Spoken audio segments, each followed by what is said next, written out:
दुनिया में बहुत बातें हम देखते हैं, सुनते हैं, हमें उनके बारे में समाचार, सूचनाएं, इंफॉर्मेशन मिलती है। लेकिन जिस चीज से हमारा कोई कनेक्शन नहीं, उसको हम एक तरफ कर देते हैं। अरे भाई, हमारा क्या कनेक्शन। इतनी सारी बातें हैं दुनिया में, किस किस व्यक्ति की तरफ ध्यान देंगे, किस किस बात की तरफ ध्यान देंगे। तो मनुष्य का जो मन है वो सिलेक्टिव है। वो इतना समझ तो रखता है कि हर एक बात को नहीं अपने में भरना चाहता। सिलेक्शन गलत हो सकती है, लेकिन सिलेक्शन होती तो है। बिना सिलेक्शन के मन काम नहीं करता है। किस बात को याद रखता है, किस बात को भूल जाता है, कैपेसिटी तो दोनों है। जो याद भी रखता है बहुत सारी बातों को और भूल भी जाता है।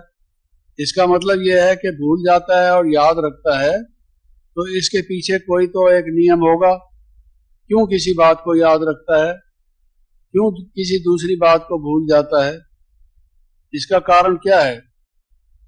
जिस चीज से कोई मतलब मतलब नहीं, कोई हमारा कनेक्शन नहीं, लेना देना नहीं, उसे काहे को बैठ के सोचना, हमारा वास्ता ही क्या है।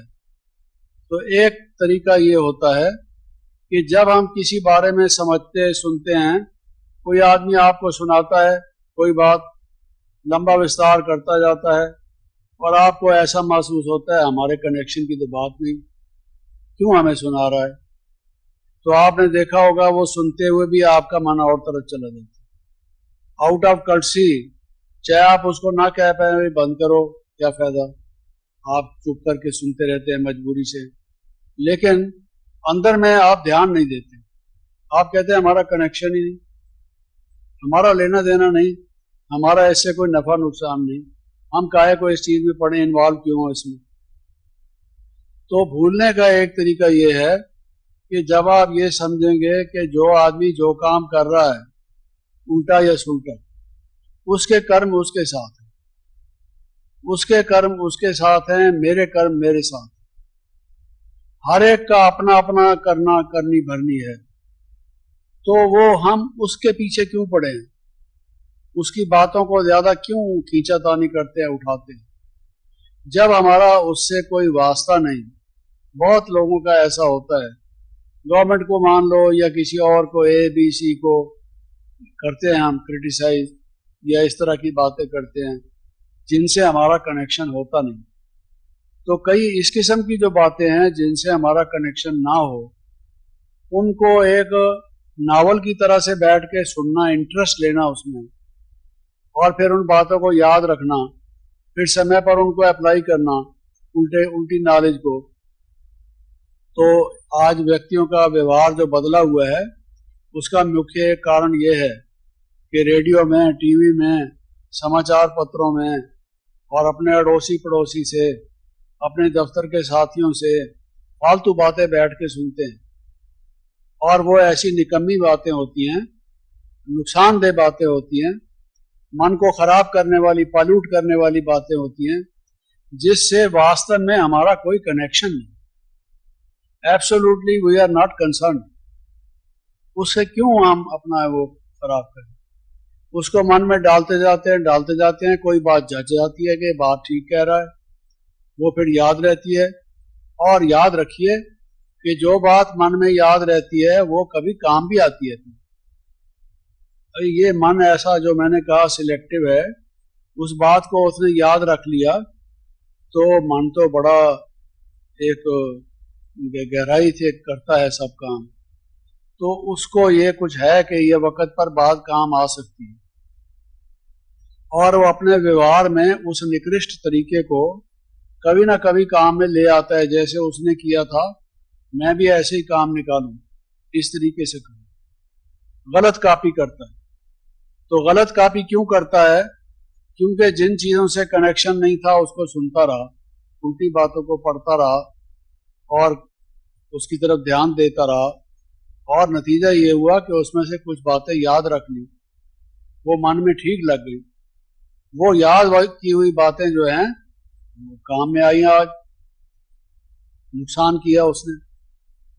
ताला कैसे तोड़ना चाहिए, कैसे खोलना चाहिए।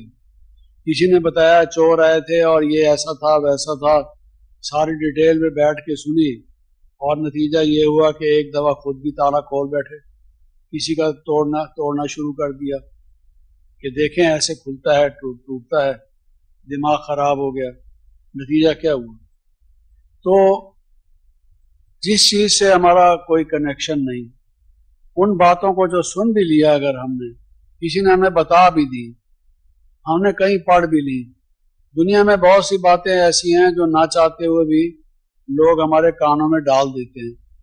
क्या करें, इस संसार में हैं, बहुत लोगों से मिलते हैं तो वो अपनी मारते रहते हैं, करते रहते हैं, लेकिन हमें ये सोचकर कि ये हमारे लिए निकम्मी बातें हैं, we have absolutely no connection with it, हम ऐसा अगर एटीट्यूड अपनाएंगे तब हम उसको भूलने की प्रक्रिया को कर सकेंगे। ये ख्याल रखना चाहिए। एक बात जो बाबा ने कल की मुरली में कही, 4 बातें बाबा ने बताई थी, कि 4 बातें मैं फिर से रिवाइज करता हूँ। ऐसे तो बच्चों को पहले बताई हुई है, फिर बताता हूँ।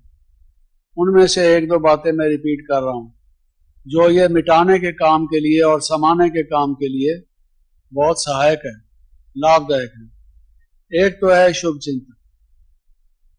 किसी के प्रति अगर हम शुभ चिंतक हैं, उसने उल्टा काम किया, तो बजाय इसके कि हम उसमें कुरेदते रहें उसको, तो उसके प्रति अगर हमारा एटीट्यूड इस तरह का होगा तो संभालेंगे पॉजिटिव बनाकर, नेगेटिव को पॉजिटिव बनाकर। इसकी सद्बुद्धि मिले, बाबा इसकी मदद करे, इसकी बुद्धि का ताला खुले, हमारे मन में शुभ भावना हो कि ये अच्छा बन जाए, बाबा ये भी हमारा भाई है, इसको कोई ऐसा ज्ञान का पॉइंट लग जाए जिससे ये भी ठीक चल पड़े। ऐसा अगर हम सोचते हैं तो ये क्षमा करने जैसी चीज है, उससे मिलता जुलता एक उपाय है, लेकिन कई मौकों पर यही इस्तेमाल होता है। क्षमा की बात हर एक पर नहीं लागू होती, हर परिस्थिति में। तो शुभ चिंतक और शुभ चिंतन, ये 2 बातें कल बाबा ने कही। शुभ चिंतक और शुभ चिंतन, ये दोनों अगर हमारे होंगे तो ये बातें ठहरेंगी नहीं। जैसे पानी पर लकीर खींचो, आगे आगे खींचते जाओ, मिटती जाएगी साथ के साथ, वो पानी पर टिकेगी नहीं। किसी और चीज पर कोई लकीर खींचो तो लग जाएगी। पानी की तह पर, अगर सतह पर, उसके ऊपर के स्तर पर अगर आप कोई रेखा खींचो, अंकित करो, टिकेगी नहीं। इसी तरह से अगर आप शुभ चिंतक होंगे और शुभ चिंतन करेंगे तो ये मन में प्रभु जी मोहे अवगुण चितना धरो जैसे लोग कहते हैं, तो फिर दूसरों के अवगुण हमारे चित्त पर ठहरेंगे, वो साथ के साथ ही भूलते जाएंगे। आगे उनको भूलने का पुरुषार्थ करने की फिर जरूरत नहीं। ईश्वरीय स्मृति से ही परिवर्तन आएगा, समाने की शक्ति आएगी और साथ साथ मिटाने की शक्ति आएगी। क्योंकि जैसे आप टेप रिकॉर्डर में कोई चीज भरी हुई हो, उसके बाद जब दूसरी चीज भरना शुरू करते हैं तो दूसरी बढ़ती जाती है, पिछली मिटती जाती है, स्वतः ही ऐसी प्रक्रिया है। इसी प्रकार जब आप शिव बाबा को, उनके ईश्वरी गुणों को, उनके ईश्वरी कर्तव्यों को, उनके साथ अपने ईश्वरी संबंधों को याद करेंगे तो फिर बाकी जो सारी बातें हैं नेगेटिव, वो समाप्त होती जाएंगी, वो मिटती जाएंगी। मिटाने का ये तो सबसे श्रेष्ठ तरीका है। इनको अगर हम धारण करेंगे तो हम समझते हैं कि ये हमारा पुरुषार्थ मिटाने का और समाने का सबब।